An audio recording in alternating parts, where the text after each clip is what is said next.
दीड वर्षाला आमच्या ग्रामपंचायतीला आम्ही आमच्या आमदारांसोबतच सुरुवातीला होतं, त्यांचं सहकार्य त्यावेळी मिळालं. पण आता बघितलं गेलं तर जे आम्ही विविध कामं जी करतोय त्या कामामध्ये त्यांचं सहकार्य नसतं आणि आम्हाला पंचायतीला ते विश्वासात न घेता कामं केली जात आहेत.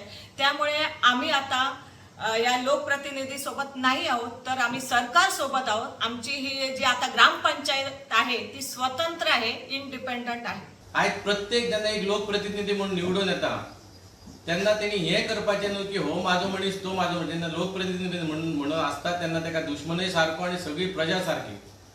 आज आमच्या सीएमाक सांगू शकता की बरे काम तुम्ही केल्ले आसा.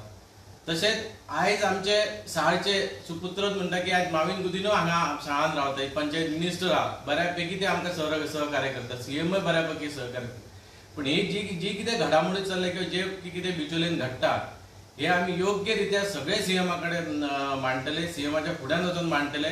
कितें त्रास जाला आणि कितें घडप आसा. आज खंय तरी एक मनीस तुज्या वाटेन ना जाल्यार आज खंय तरी हेका बाबा ना तू हे केलें जाल्यार तुजें काम जातलें जाल्यार धमकी, लोकांची नांवां कट केल्ली वतात. पूण म्हाका दिसता जेन्ना एक लोकप्रतिनिधी आसता तेन्ना हें अशें करूंक जायना.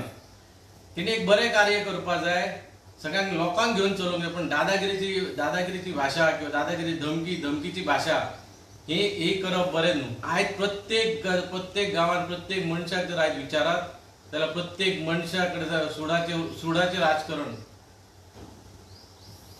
सूड वृत्तीचें राजकारण हे सगळे आज बिचोलेन चल्लेले आहा.